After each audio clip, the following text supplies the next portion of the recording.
Imposter syndrome is absolute bullshit in terms of like it being a bad thing. It's actually a signal towards an opportunity that we can grow.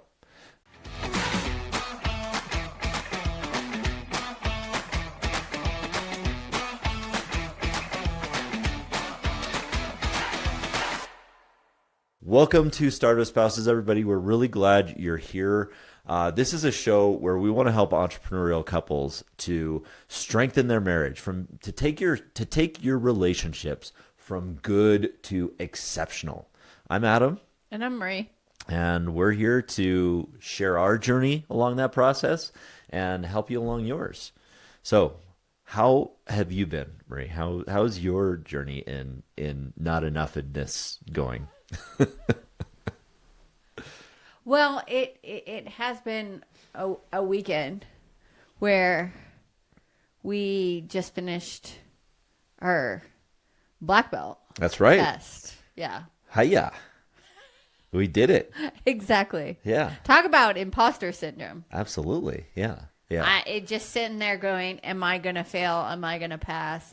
Can I actually do this? Right. Well, do you remember your first day in karate? Not really, but I was like, gosh, I'm just starting something. Yeah, like as a white belt, like going into karate as a white belt. Do you remember like as an adult? Yeah, as an adult, as a 40-plus-year-old person. Yes. Yes. Yeah. Yeah. Do you remember being in that room with a bunch of black belts, and the way they line you up in the dojo is, they have the black belts all up front. And then in rank order, you go back. So we're standing all the way at the back on that first day many years ago.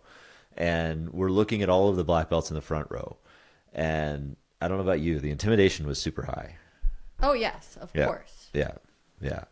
How did you feel about that idea of like just being there? Like what were you feeling at that time? I felt I think it's always a combination of excitement and fear at the same time. That what am I doing here? And this looks like absolute fun, like at the same time. Yeah. And almost having, I think there's this whirlwind of thoughts that go through your head, like, I don't belong here. Yeah. Oh, but you touched on something really cool there, which I love, which is this idea that you felt this sense of like, oh my gosh, I shouldn't be here, but also how cool is this kind of thing? That combination of fear and excitement. You love that. I love it. That's my sweet spot. That's the sweet spot of like, I think what we're talking about here is there's this idea of, in all of this stuff, whether we want to call it imposter syndrome or we want to call it not enoughism or whatever cliche terms we want to call it, it all revolves around this idea of fear, right? Everything revolves around the idea of fear. And here's the way we've experienced fear throughout our history as human beings. Throughout 99.9999999% of our history as human beings, from an evolutionary standpoint, we have experienced fear as a response to danger. Like, we go outside a cave and there's a bear out there, or there's a saber-toothed tiger or a woolly mammoth or another guy with a club or something like that. And we experience this fear that is danger fear, that we need to get away from that fear. We need to run as fast as we can. So fight, flight, freeze, all that stuff came into play because of that evolutionary response. Now, in the last however many hundreds of years of human history, I would say like even most recently, the last 100 years, we have experienced fear, not so much as danger. It's the script has flipped, because now we experience fear, not as a response necessarily to danger, but as a response to what? To different forms of anxiety or uncertainty. And the way that I look at the fear that we have now is we're afraid of what we don't yet know. So we have fear that's related to uncertainty. Yes. We also have fear that's related to too much stimulus, too much coming in, that we're just overwhelmed. We don't feel like we can get to it all, right? That's the fear that's overwhelmed. And then we have the fear that's related to this something that we're talking about today, which is this self-doubt, this idea that we're imposters, that we're not enough. Those are these three types of fears that exist now, in addition to the legitimate danger fear. Because yes, there's still bears out there. We just don't encounter them every single day. So we're not often like experiencing danger fear. We're experiencing these other three types of fear. And what are those fears if they're combined with this level of excitement and desire and want? Well, they're opportunity fears, aren't they? Yes. So this idea that we experience this imposter syndrome when we're standing at the back of a room in a karate dojo, or in line to have an interview for the next career move that we want to make, or on a blind date with a beautiful man or woman or whatever. That fear that we feel that is combined with excitement is opportunity. And that's the way, as achievers, as people who are naturally wanting to achieve more in their lives, that's what we have to embrace. So that's kind of why I preempted this episode with the idea that imposter syndrome is absolute bullshit in terms of like it being a bad thing. It's actually a signal towards an opportunity that we can grow. Yeah. So, what are your thoughts on that? I want to pause there because I'm going on a rant. I'm on my soapbox. I know you are. You're really enjoying this. You're very passionate about it. Right. But in a way, that it's like,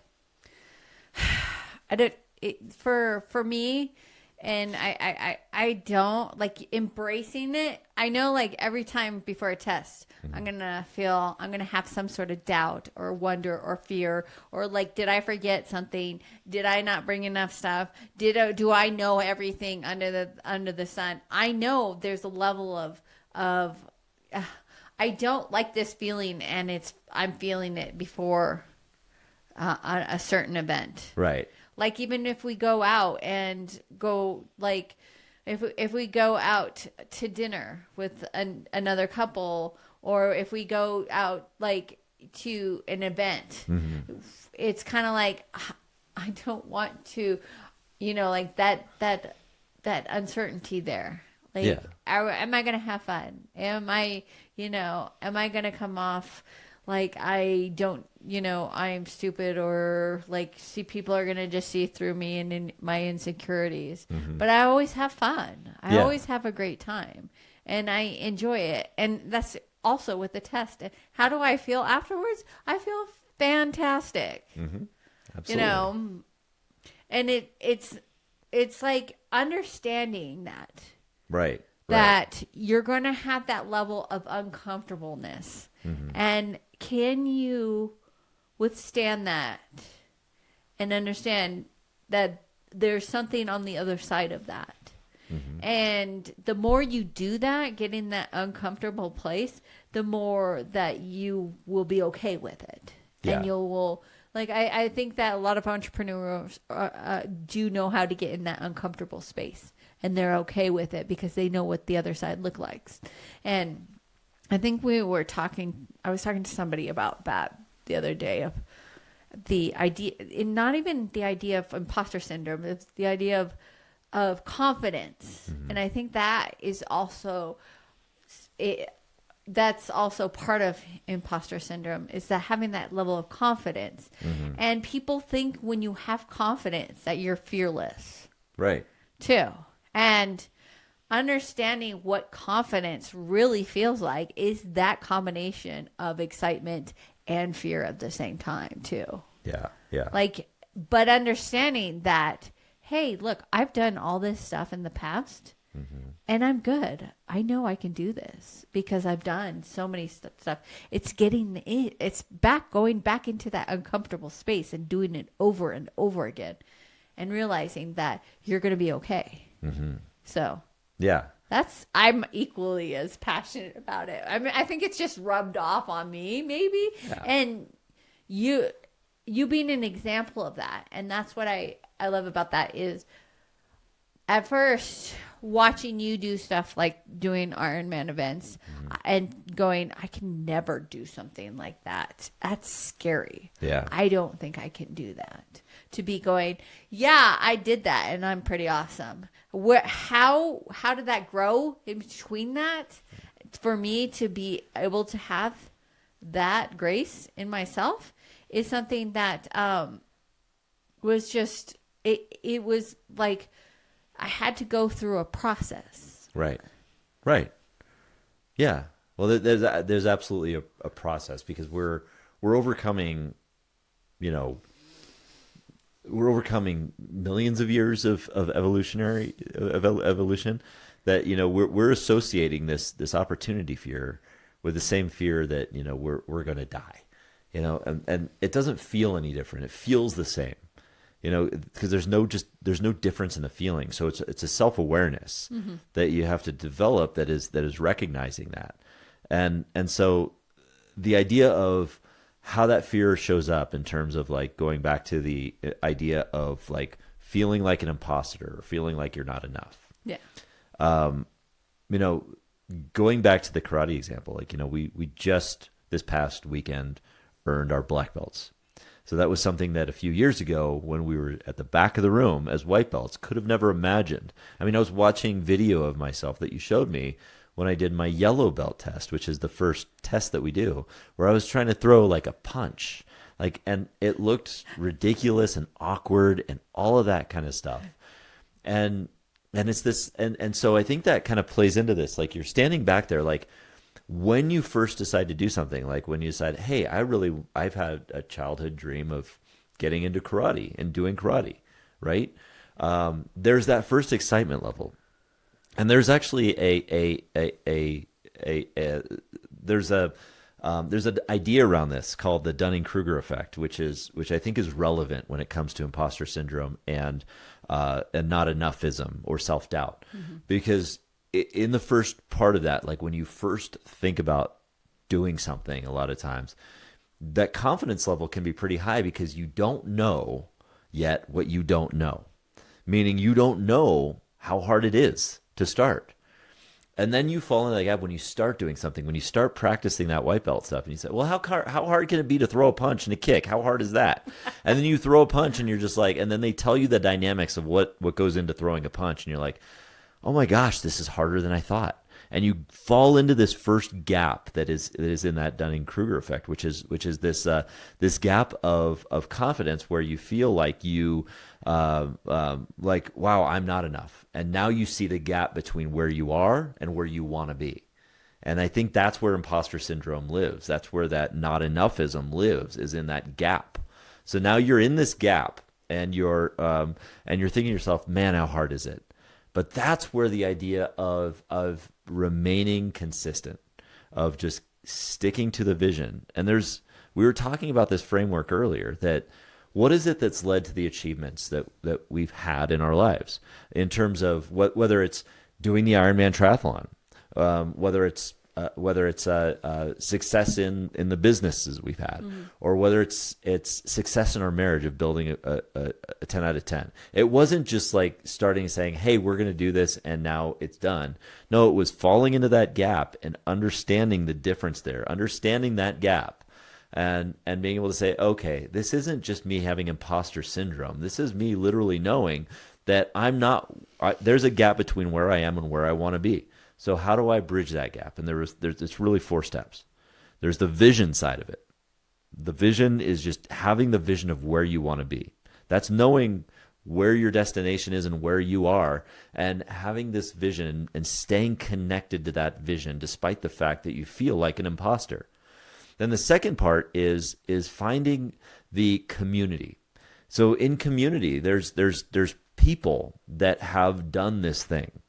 There are people that can be mentors in it. There are people that can be a cohort.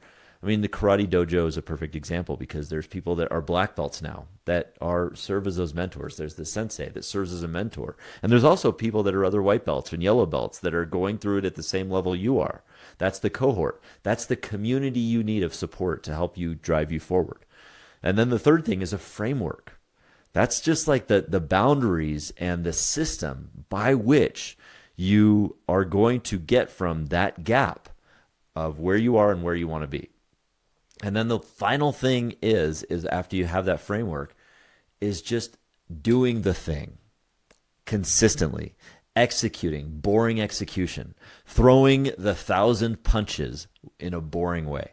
That's really the secret. And the truth is, those people that can't get past the imposter syndrome or the not enoughism or the self-doubt or the fear or anything like that are simply just not practicing in one of those 4 criteria. That's it. It's as simple as it is.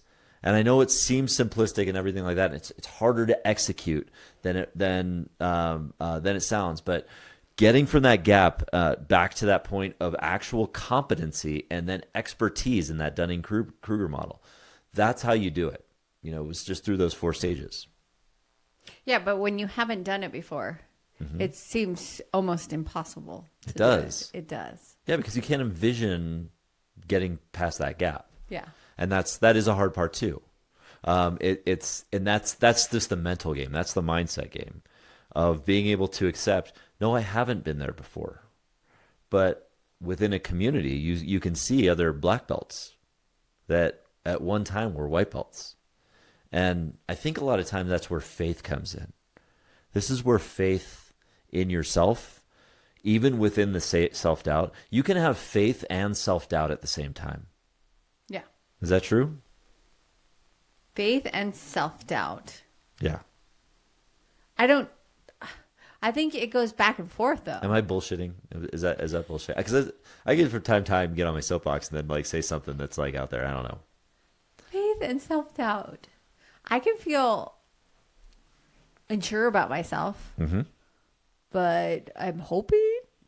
Sure. I'm hoping that things are going to go okay. Yeah. I mean, things can be really shitty. Things can be really, really difficult. We've been through a lot of difficulty. Yes. Right? Yes, I think so. And we've also doubted ourselves. We're in a season of building right now, right? Yeah. Where we don't know what the outcome is. Yeah. Do you know when I had this idea of doing this exact show? What? It was almost 2 years ago. Oh, yeah? Do you see how long it took me? Yeah. Yeah. Which is okay. Yeah. There's no timeline on that, by the way. You know, I mean, it comes in your own time. Right? But still, it's that uncertainty that you feel. Yeah. But I think this idea that, like right now, where we're in the season of uncertainty. Yeah. We're in the season of, well, self-doubt. I mean, we're sitting here as people who feel like they have a 10 out of 10 marriage, who've grown through that have, you know, that imposter syndrome or feeling like we're not enough to be doing this, right? Exactly. But we have faith, right? Do we have faith? I have think faith. So. Yeah. I mean, it's faith in ourselves. I wake up every morning hoping I'm going to get up. So Right. I drive a car down the street. Yeah. And so hoping I think that somebody doesn't hit me. So, but that's it. We have the vision. You know, we have the community. We have the framework for how we want to build that, and we have and we're executing on it. We're doing that consistent action. yes. And then it bridges the gap, and eventually you get out of that gap, that confidence gap, and into that competence area where you're like, oh, okay, I'm starting to get it. You know, I'm starting to understand and starting to grow and everything like that. And I think that's really the nature of that. And so framing that imposter syndrome or that not enoughism as a problem to overcome, I think is generally the problem. I don't think we should be framing it as a problem.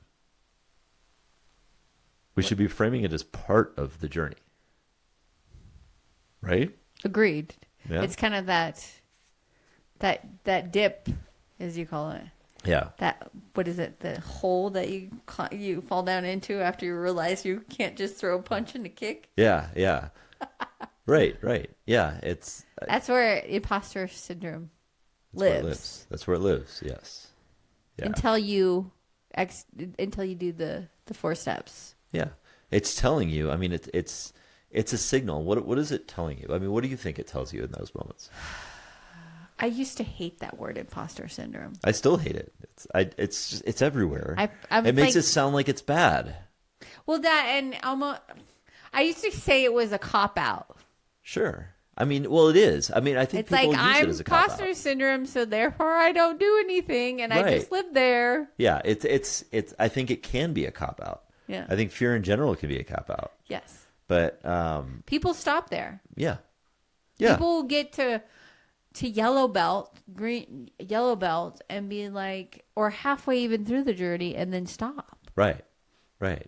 Or building a business and just like I can't get any business, or I can't do this, or Yeah. what have you, and they'll stop, or they don't believe in themselves, or Yeah. they don't do one of those 4 simple steps. Usually the execution step. Right. I mean, I think our problem is, and why people like, oh, I'm feeling imposter syndrome, I might as well stop. Or this is a bad thing. It's something I have to overcome. And you never overcome it. You don't. No, you don't. I feel You don't. imposter syndrome right now at black belt. Absolutely. Yeah. You get in there because you're like, and the first thing they said to us is, this is where your training starts in black belt. And it's true. It is true. Yeah. And what if imposter syndrome wasn't there to tell us that we're not supposed to be there, but was there to serve a purpose in terms of telling us that we're in the right place by pushing against our comfort zone, 1, and 2, humbling us so that we know that we aren't, that the journey is not meant to be easy. Anybody that doesn't have that imposter syndrome or feel that not enoughism is, I mean, that's a red flag. There's some psychopathic energy in there, right? That just Yes. jumps in and says like, I think I'm an I could see overnight myself. success, and Yeah. I can make you an overnight success too. Right. By 3 easy steps. Right. Yeah, it just doesn't happen that way. And so what if we could just reframe the imposter syndrome as a positive? It's not going to feel great. It's not supposed to. It's not supposed to feel great. Feeling like you're not enough isn't supposed to feel great, but it's a signal to you and something that you should feel so that you can move beyond it and practice that consistency. It's going to get you there. So just reframe it. Reframe that imposter syndrome. I think that's the first point we want to make. Reframe it as a signal that you have an opportunity to grow.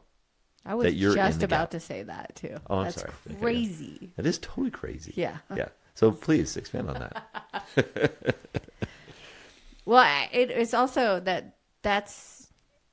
it's as if it was a saying about before a test, even before like a competition, a test, meeting new people, going to networking groups, and feeling that uncomfortableness in your stomach, and it's an opportunity for growth. It's an opportunity for you to push past that comfort zone, because you're starting to push past it, and that's where the growth happens. Growth does not happen in a safe, cozy environment. Growth happens when you push yourself past it, or something happens to you where you have to do it anyways. So might as well start pushing your comfort zone yourself so that you can have a bigger place to be in, and you it's kind of like strength training, and having that idea of when you're strength training, you just don't do it one time. You have to do it over and over and over again. Mm-hmm. And that imposter syndrome, that means I'm going to start growing. I should just lean into that and feel up against it, because you're not, when you're going back to the strength training, when you're building muscle, you're not lifting the lightest weights possible. You're lifting heavier and heavier weights because you start to feel that uncomfortableness, not pain, because if you're strength training and you're feeling pain, you should stop. Like, that's too much. Absolutely. But if you're feeling that uncomfortableness, that's right where the sweet spot happens. And you're just like, wow, this is leaning into that, and that feeling, and like reframing it, and start to be like, let's embrace this word imposter syndrome as a positive. Yeah, absolutely. So. It's part of the journey. I mean, you're going in from this point where you're starting out, you're super excited, and you're jumping into that that trough of, that confidence gap where you're just feeling like, oh, there's a lot here that I don't know. That's not imposter, or that's not a bad thing. That's actually self-awareness. That's intellectual honesty. You're being intellectually honest with yourself by telling yourself that, hey, this is where I am and this is where I want to be. I mean, there's literally a gap there you have to work through. And with consistency, with lifting those weights every day, you are not going to jump in and bench press 400 pounds. You're going to start by lifting the bar. When you lift the bar and you do that enough times, you cannot imagine, being able to lift that 400 pounds. But the more you do it, and the more safely you do it, the more you do it with the right type of intelligent consistency, the stronger you become. Yeah. That's where the framework comes in, because the framework, you have to have a framework for how you're going to do that training, to do that strength training. And then that's where, because you can't be like David Goggins and just go out and run a 40-mile freaking run without ever running on, and then eat Ritz crackers and say, I'm gonna do this and everybody else is a total bitch. That's not what you do. That doesn't work. And that's why David Goggins is wrong. I challenge you, David Goggins. But no. You could beat me in any of these things, but that's the thing. David Goggins is a unicorn. Yeah. We're not unicorns. Not everybody is a unicorn. And so most of us fall into that confidence gap. We have to follow the framework, practice the consistency, and build towards that competence. Mm-hmm. But if you do that, you will get to that point where you're a black belt. You may not be the Army Ranger, or Navy SEAL like unicorn that is, but you are getting to that point of where you want to be, just with that consistency. Mm-hmm. So, how does that relate to relationships? That's what I was going to ask you. Oh, okay. I'm just all over Adam, your. How does this relate to relationships? Well, I think it's a good question. What do you, I mean, like, how do you think it related to ours? Like, woo! I think it's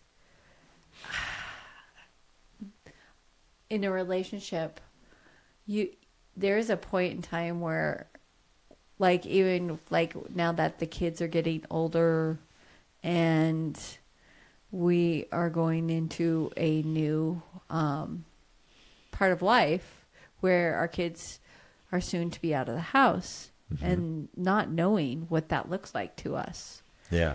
And like realizing that last year of hey, there's a change coming. Mm-hmm.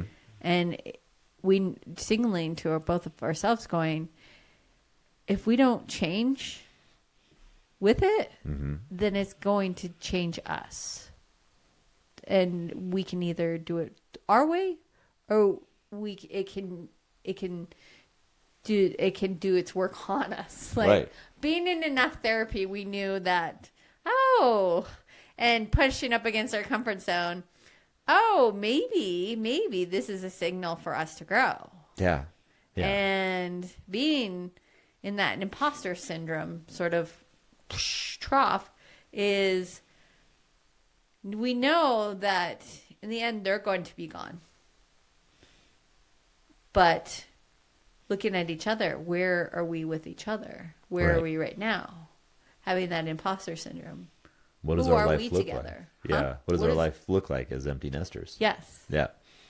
And that's something like just looking down at the end of the road saying, oh, we're going to be there soon. Although we've come. Oh, no.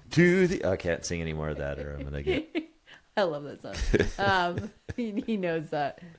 But seeing that part of our life, and then knowing that we've gone through a lot of changes. Mm-hmm. We've got a lot of experience in our life. We've got a lot of therapy behind us.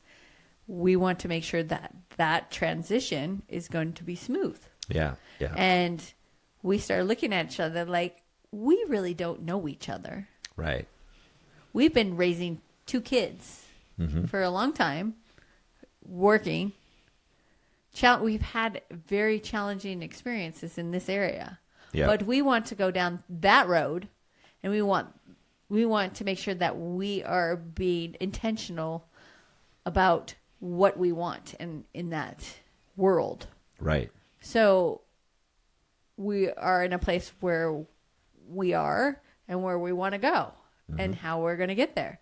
So let's use all the 4 frameworks to get to the empty nesters and reframing it, not like, oh my gosh, my children are gone.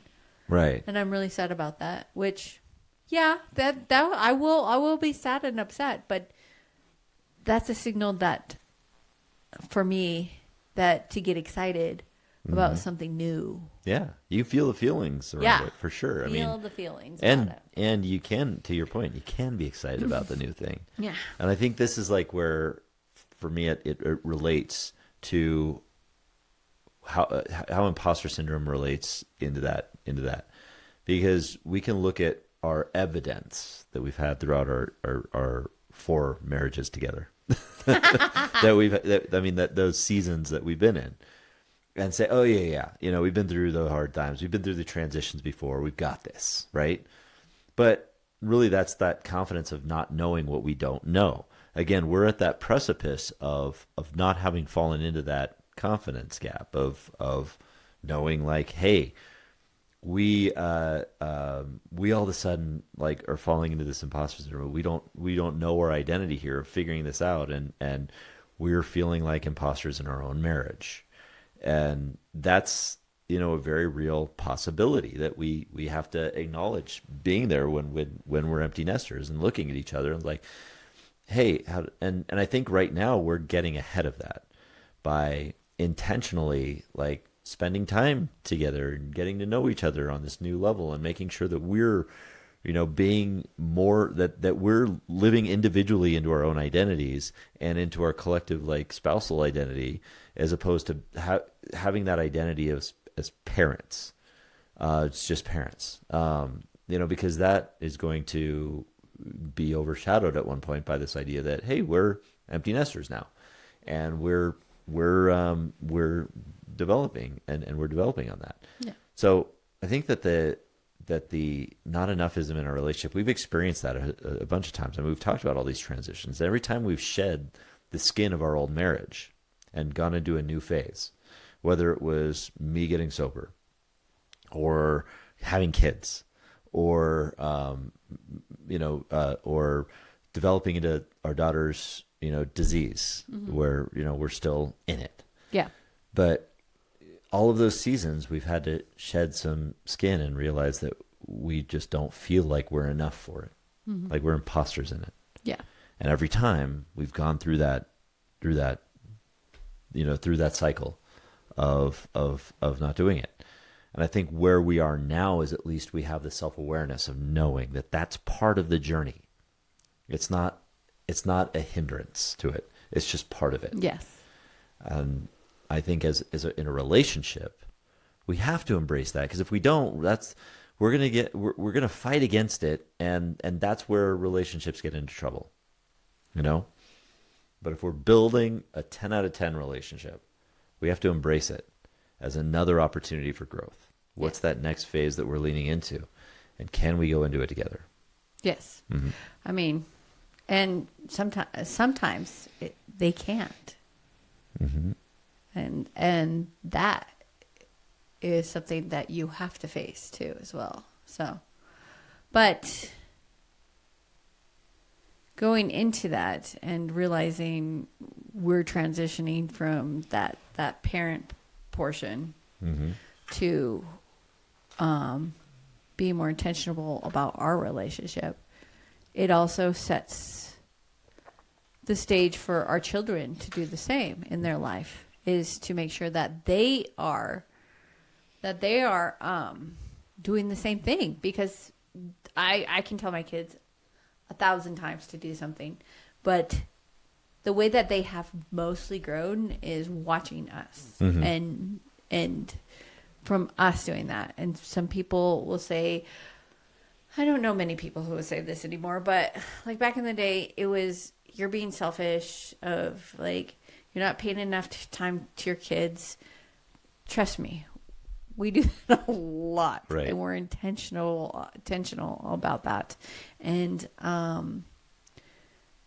but they learn a lot more from what you are doing and what actions you're taking. So why not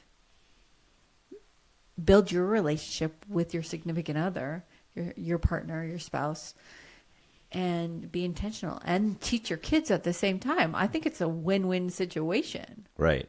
Yeah. Oh, absolutely. Yeah. Yeah. Setting that example for the kids is super important. I mean, and how to navigate those moments in life where you're feeling that imposter. I mean, feeling the vulnerability of actually feeling it yourself and saying, "Hey, this is a normal part of it. I'm feeling it, and we're getting through it." In a variety of places, and you can do that. I think it's valuable to do that even in your business with your employees. You know, when you have that level of vulnerability as a business leader, as someone who's leading a team, and saying like, "Hey, this is the vision we have, and you know what? We're in this gap right now where we're building the skills, and you know we're still developing that identity, and maybe there's a little bit of a not enoughism here, and that's okay. This is part of the process. Let's keep executing day in and day out. Keep doing the thing." Until we get to that point where we have that competence, and then we continue to do it. It's all it takes. Those 4 things, and I'll repeat them: having the vision for what it looks like. In a business, we have our vision for what our business looks like 10 years from now. In our relationship, what do we want our relationship to look like 5 or 10 years from now in this next season of life? In whatever that next season is, maybe it's starting to have kids. Maybe it's when your kids become teenagers, they become more independent. Maybe it's that season of your marriage where you're getting reconnected as the kids leave the house in the empty nest syndrome. What is that vision for that season? Stay connected as a couple with that vision. Stay connected as a business with that vision. Then what is the community that you can be a part of to help navigate that? And what is the community that you build? If you're in a business, and you're an entrepreneur, it could be a mastermind community. It could be a Vistage group. It could be any number of communities of support where you can get that mentorship and that cohort. In your relationship, there are other couples going through the same thing. There are other groups, and that's why we're starting this. That's why we have this resource, is as a community. Let's build that community together of couples that are building businesses and relationships to become a 10 out of 10. Build that here. We'll have the mentorship and we'll have the cohort. And then the framework. What is the framework for that next phase? Like, whether it's in the business.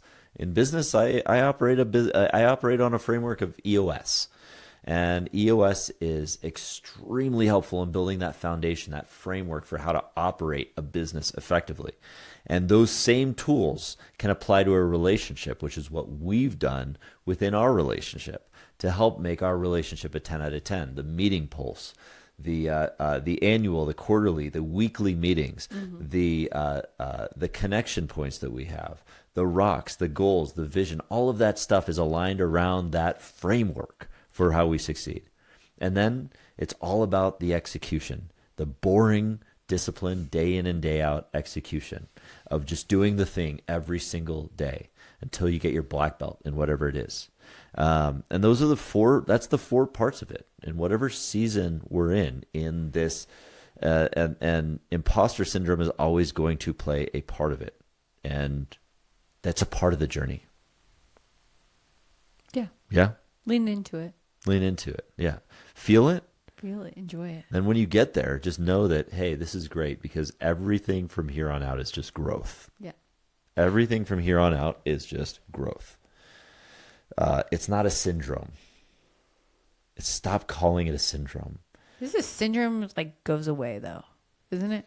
The syndrome, I don't know. I'm not a definition. doctor, not a therapist, not any of that kind of stuff, not a lawyer. We have to do those disclaimers. Yeah, we have to have this, but I don't know if what qualifies as a syndrome, but I feel like this idea that we're in this curiosity gap. I like that term for it, because you fall into this, hey, or confidence gap or whatever it is, you're in this confidence gap, and that's okay, because that's where you need to be. That's a level of humility and faith where you can build off of that. I agree. Any other ideas like around that, like how we do that in our relationship, or business, or how else should we be looking at that? How should we be supporting each other through our rough patches of imposter moments? With fun. Fun. Yes. All right. Yes. Laughing. Tell me more. I think it's. I think that if you don't sprinkle in a little bit of fun, then it's going to be way more difficult. Yeah. Laughter.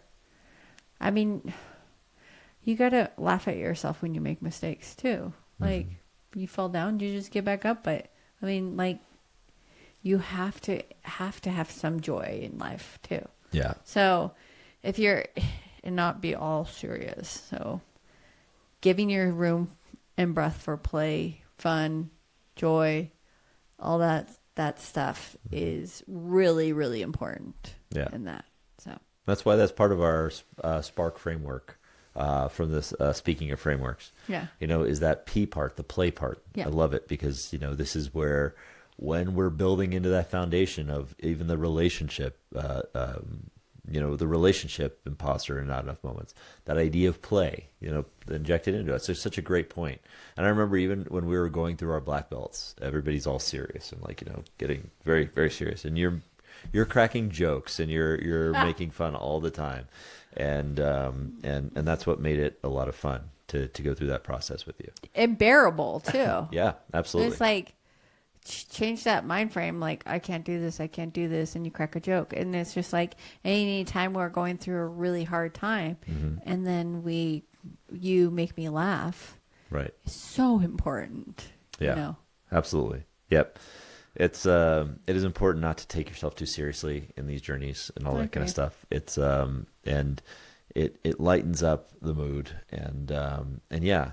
And I'll tell you, like from the standpoint, kind of going back to us getting our black belts, super proud of you for going through that, seeing how you grew through that, like going from, white belt all the way to black belt and seeing that. Super awesome. And just seeing like the power and the confidence you got from that. That's another thing is like when we set these points, these points of reference for ourselves of things we can achieve, whatever that is, building a successful business, becoming a black belt, or building a strong marriage, those points of reference translate into our next ventures and our next things that we want to achieve. And so I'm super proud of the confidence that you've built in that to actually do what you set out to do. Second part I want to comment on there is it is incredibly sexy to watch you take me down. Like just to be taken down in a sparring cast, just like the power, and it's like, oh yeah, I didn't know that was a kink that I'd be into. Well, you learn something new about yourself Definitely every single day. Absolutely. I thought I was going to be like 2 classes and then done doing something fun. And it's like, oh, well, I'll just try it. Right. And now you can murder people with your hands. Yeah, exactly. Very, very, very. I am not challenging anybody. No. At all. You're a walking lawsuit at this point. Maybe. But, yeah. Don't mess with Marie. That's walking for sure. lawsuit. Yes. Well, I hope this episode was valuable for you, so that you could reframe the idea of imposter syndrome and that not enoughism, or that or that lack of belief, or any kind of fear that you have related to that. Reframe it into something that is part of the journey. Reframe it into a signal that you're in the right place, that you've fallen down into that confidence gap, and that's okay, because that is part of the journey. That is the first destination you end up on the way to massive amounts of success, as long as you continue to maintain that vision, stay connected to the vision, that you build the community, you have the framework, and that you execute relentlessly and in boring fashion day in and day out. If you do that, you'll break through that confidence gap, you will get to competence, and you'll eventually get to expert level success. And you can do that in your business, your relationship, if you just look at that imposter syndrome, that not enoughism as a signal. Anything else to add, Miss Marie? Embrace it. Embrace it. Yeah. Enjoy it.